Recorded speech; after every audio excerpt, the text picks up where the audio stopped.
একটা ইনসিডেন্ট আপনার ঘটেছে এই হাওড়া ডিস্ট্রিক্টে, অ্যাডমিনিস্ট্রেটিভ ডিস্ট্রিক্ট, আর পুলিশ ডিস্ট্রিক্ট হচ্ছে হাওড়া রুরাল। ওখানে একটা ইনসিডেন্ট ঘটেছে আমাদের ভিলেজ মাটুল বাগনান এলাকাতে। সেখানে একটা ইনসিডেন্ট ঘটেছিল এবং সেই ইনসিডেন্টে একজনকে খুন করে দেওয়া হয়। তিনি ভারতীয় জনতা পার্টির সমর্থক ছিলেন এবং এই ঘটনাটা ঘটেছে ওখানে একজন উপপ্রধান রয়েছেন গ্রাম পঞ্চায়েতে, তার নাম হচ্ছে মফিজুল ইসলাম খান। এলাকায় পরিবর্তিত পরিস্থিতিতে বিভিন্ন জায়গায় দুর্নীতির বিরুদ্ধে সাধারণ মানুষ প্রতিবাদ করছেন এবং ওই এলাকায় ওই উপপ্রধানের বিরুদ্ধে সরকারি অনেক স্কিম থেকে অর্থনৈতিক কাটমানি নেওয়া, প্রকৃত প্রাপকদের বঞ্চিত করা, গরিব মানুষকে বঞ্চিত করা ইত্যাদি অভিযোগ ছিল। সেই অভিযোগের ভিত্তিতে উপপ্রধানের নামে স্থানীয় থানাতে অভিযোগও দায়ের করা হয়েছিল, কিন্তু পুলিশকে আরো সময় দেওয়া উচিত ছিল। কিন্তু সেখানে মানুষজন তার কাছে, তার বাড়িতে যায় এবং তার যে বিভিন্ন সামাজিক প্রকল্পে আবাস সহ সে যে টাকা পয়সা নিয়েছিল ফেরত চায়। সেখানে এই ঘটনার পরিপ্রেক্ষিতে উনিও উনার আত্মীয় স্বজন, পাড়া প্রতিবেশীর লোকজনকে যুক্ত করেন। যুক্ত করার পরে ওখানে যারা ওনার বাড়িতে গেছিল তাদের উপরে হামলা করেন। প্রায় 5 জন সিরিয়াসলি ইনজোর্ড হন, যাদেরকে কলকাতার এসএসকে হসপিটালে চিকিৎসাধীন রয়েছেন। আর একজন ওখানে স্পটে মারা যায়, প্রশান্ত দে, তাকে খুব গুরুতরভাবে ওখানে জখম করেন।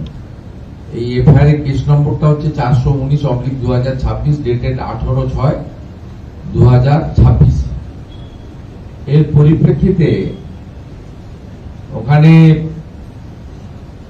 প্রশান্তদের যে ওয়াইফ রয়েছে সোমা দে, তিনি একটি কমপ্লেন করেন, এফআইআর স্টার্ট হয়। এফআইআর এ আপনার 8 জন অ্যাকিউজডকে গ্রেফতার করা হয়েছে, মনিরুল ইসলাম খান, রফিকুল ইসলাম খান এবং এটসেট্রা। 8 জন যারা ঘটনার সঙ্গে প্রত্যক্ষভাবে যুক্ত, তাদেরকে গ্রেফতার করা হয়েছে এবং আমাদের জেলা প্রশাসনের পক্ষ থেকে ওই পরিবারকে 4 লক্ষ টাকা সরকারি সাহায্যের চেক আজকে তুলে দেওয়া হয়েছে। এবং আমি আপনাদের কাছে এটা বলার জন্য এসেছি, এই সরকারের সময়ে যেমন দুর্নীতিগ্রস্ত অভিযুক্তদের বিরুদ্ধে অভিযোগ করে আপনারা পুলিশ এবং সরকারের উপর আস্থা রাখবেন, আমরা দুর্নীতিগ্রস্ত লোকেদের কাউকে নেপাল বর্ডার থেকে আজকেও একজন দুর্নীতিগ্রস্ত প্রাক্তন এমএলএ গ্রেপ্তার হয়েছেন, পুলিশই গ্রেপ্তার করেছে, এসটিএফ গ্রেপ্তার করেছে, হুগলি রুরাল জেলার পুলিশ গ্রেপ্তার করে নিয়ে এসছে আপনার কর্ণাটক থেকে, বেলগাঁও থেকে। আমরা সেটা করব। আপনাদের যৌথভাবে জড়ো হয়ে কারোর বাড়িতে যাওয়ারও দরকার নেই। তো আপনারা যে উদ্দেশ্য নিয়ে আইনের শাসন প্রতিষ্ঠা করার জন্য আমাদের এনেছেন, পুলিশের উপরে আস্থা রাখুন। যেটা পুলিশের কাজ আছে পুলিশ করবে, যেটা পুলিশ পারবে না, ইন্টারস্টেট আছে, সিআইডি সাহায্য নেবে।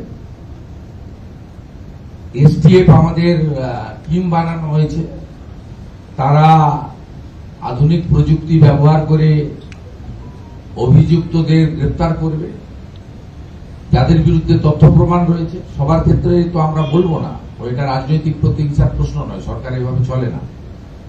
তা আমরা দুর্নীতিগ্রস্ত লোকেদের বিরুদ্ধে ব্যবস্থা নেব। আপনাদেরকেও আমি গোটা রাজ্যের লোকেদের বলবো, ওদের বাড়িতে বা ওদের কাছে গিয়ে আপনাদের নিজেরাই বিচার চাওয়ার কোনো দরকার নেই। কিন্তু যে ঘটনা ঘটেছে এটা আমরা 0 টলারেন্স নীতি নিয়েছি এখানে সুনির্দিষ্ট খুনের মামলা হয়েছে, জামিন অযোগ্য ধারায় গ্রেপ্তার হয়েছে এই 8 জনকে পুলিশ কাস্টডিতে নেওয়া হয়েছে। এই কেসটি আমি সিআইডি কে ট্রান্সফার করছি, এই প্রশান্তদের মার্ডার কেসটাকে সিআইডি তে ট্রান্সফার করছি। ইতিমধ্যে জেলা প্রশাসন থেকে 4 লক্ষ টাকা মেজর কম্পেনসেশন ওর বাড়িতে দিয়েছে এবং আহতদের সবার চিকিৎসার দায়িত্ব রাজ্য সরকার নিয়েছে এসএসকেএম হসপিটালে। আমরা আমাদের মন্ত্রী ইন্দ্রনীল খানকে পাঠিয়েছিলাম, তিনি একটু আগে ভিজিট করেছেন। আমরা তাদেরকে সুস্থ করার সম্পূর্ণ চিকিৎসার দায়িত্ব সরকারের পক্ষ থেকে নিয়েছি এবং আমি এই পরিবারকে আরো মুখ্যমন্ত্রীর রিলিফ ফান্ড থেকে আরো 5 লক্ষ টাকা অ্যাডিশনাল আমরা দেব। তারা শোক কাটিয়ে উঠুক, তারপরে সাহায্য করব এবং সমাজে যদি কোনো কাজেরও ব্যাপারে আমাদেরকে ইচ্ছা প্রকাশ করে আমরা কথা বলে নেব, আমি নিজে কথা বলে নেব।